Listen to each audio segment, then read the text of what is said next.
বানিয়েছে। ওরা রেপিস্ট, ওরা রেপিস্ট, ওরা রেপিস্ট, ওরা সব ওরা রেপিস্ট, ওরা সেটা রেপ করে দিয়েছে।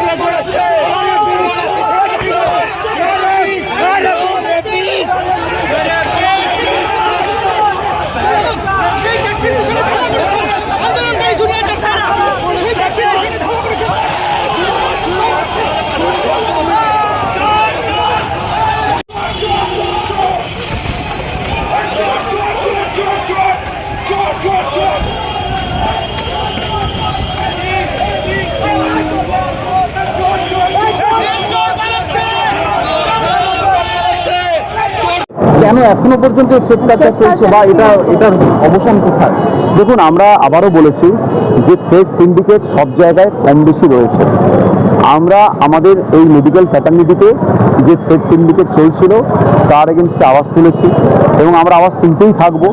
এবং আপনারা জানেন যে এই থ্রেড সিন্ডিকেটের সাথে যারা যারা যুক্ত প্রত্যেকটি কলেজে তাদের নাম গিয়েছে এবং college council, disciplinary action enquiry committee সেগুলো তৈরি হয়েছে এবং তারা সেই অনুযায়ী কাজ করছে।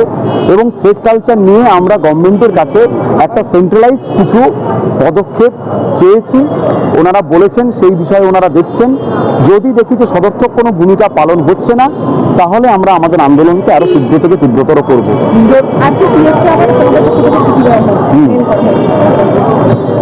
হ্যাঁ, ওইগুলোই যে এই যে জিনিসগুলো আমরা দাবিগুলো করেছি, যে বিচারের দাবি, বিচারের যে দাবিটা আছে সেই বিষয়ে কেন এত ডিলে হচ্ছে, এই যে বারবার সরকারের কোনো উকিলের কিছু একটা সমস্যার জন্য ডেট পেছনো, সেই জায়গায় দাঁড়িয়ে আবার ডেট পেছনো, এই জিনিসগুলো, এই যে ঘটনাটা ঘটে গেছে এটা কি খুব কম কিছু ঘটেছে?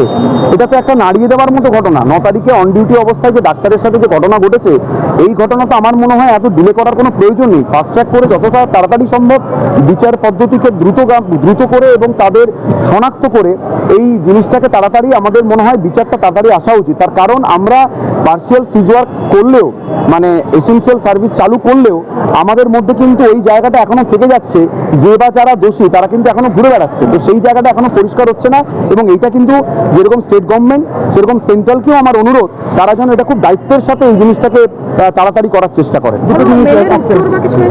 না, এখনো আসেনি। 13 জন সিনিয়র চিকিৎসক ফ্যাকাল্টি মেম্বার তাদের নাম এমএসডিপি এবং প্রিন্সিপাল পাঠিয়েছে এনকোয়ারি কমিটির কাছে। বলা হচ্ছে জুনিয়র ডাক্তার স্যার এগেইনস্ট প্রফেসররা থ্রেড কালচারের সাথে ইকুয়ালি যুক্ত। দেখুন, সেটা যেহেতু বিচারাধীনে আছে, এখনো এনকোয়ারি কমিটিতে গেছে, সেই বিষয়ে এই মুহূর্তে আমার কিছু বলার উচিত নয়। আমি এখন বলবো না। যদি নাম দিয়ে থাকে নিশ্চয়ই তাদের এগেনস্টে কিছু অবজেকশন আছে। সেই জায়গাটা থেকে আমরা আবারও বলছি সেইটা এনকোয়ারি কমিটি ডিসাইড করুক। অনেক রকমভাবে থ্রেড দেওয়া হয়েছে, হয়নি তা নয়, কিন্তু সবটাই বিচারাধীন।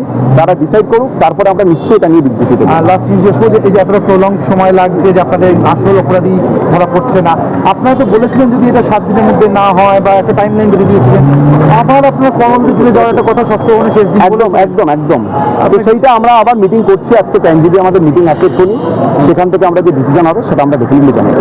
একটা প্রশ্ন আছে, মহিলা ডাক্তাররা এখনো পর্যন্ত তাদের সুরক্ষার জন্য অনেক রকম গ্যাস বা আত্মরক্ষার জন্য জিনিস ব্যবহার করতে হচ্ছে, তারা প্রকৃত চিকিৎসা দিতে পারবে এই নিজেদের আত্মরক্ষা করতে? কি অবভিয়াসলি আমি একটু আগেই বললাম যে বা যারা দোষী তারা এখনো ঘুরে বেড়াচ্ছে।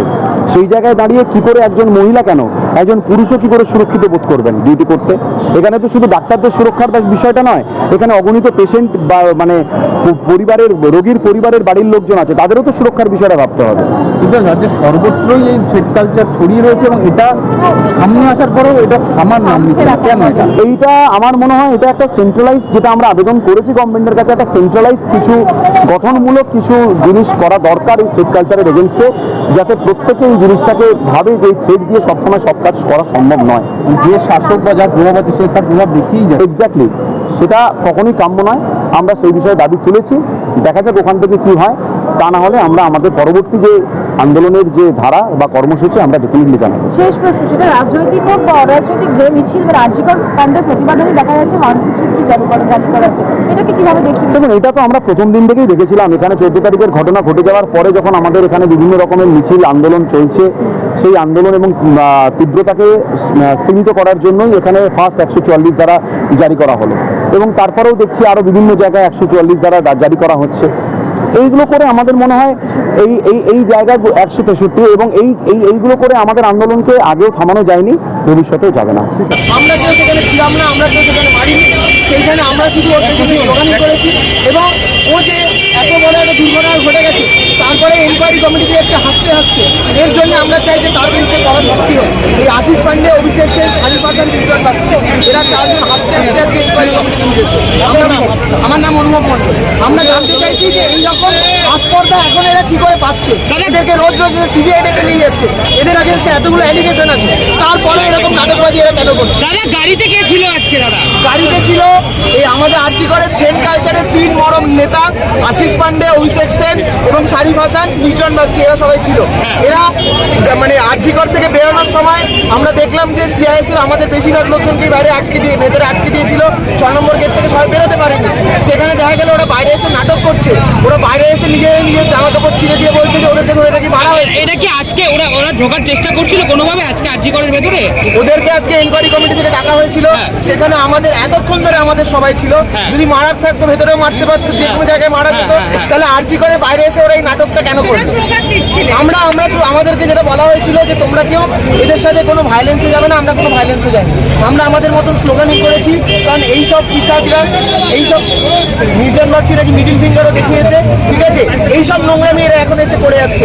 এরা কার আস্পর্ধা এখনো করছে, কেন এখন এরা এত সাহস পাচ্ছে? বিজেপি বিল্ডিং থেকে একদম প্রায় ছুটে বেরোনো চলছে। বিজেপি বিল্ডিং থেকে ছুটে বেরোলো আগে এদের যে বাবা এই সন্দীপ ঘোষ, সেও আগে ছুটে বেরিয়েছে।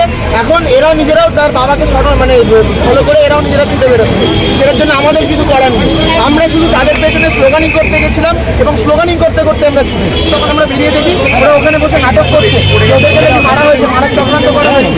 মারার যদি চক্রান্ত করার থাকতে অনেক জায়গা ছিল, অনেকবার সুযোগ ছিল, তখন আমরা না মেরে এরকম বাইরে এসে কেন মারি? এটাই তো সব থেকে বড় প্রশ্ন। এবং সিআইএসএফ তাদের সঙ্গে তখনও ছিল, আমাদের সঙ্গে সিআইএসএফ এর কোনো শত্রুতা নেই। আমরা সিআইএসএফ এর সামনে কারো গায়ে কখনোই হাত তুলিনি, তুলবও না। এইটা আমাদের তরফ থেকে আমরা বারবার এই প্রতিশ্রুতি দিয়েছি। তা সত্ত্বেও এরা এই নোংরামিটা করে গেল শুধু নিজেদের প্রতি সিম্প্যাথি কার্ড পাওয়ার জন্য। এবং আমরা চাইছি যে এই নোংরামিরও একটা সাজা তাদের উপর দিতে হবে। এটা কি ফের চক্রান্ত আপনাদের উপরে মনে করেন? অবশ্যই আমাদের উপরে চক্রান্ত। এটা এরা আজকে প্ল্যান করে এসেছিল যে এরকম কিছু এটা করবে। সেখানে দাঁড়িয়ে কেন আমাদেরকে বারবার দায় নিতে হবে?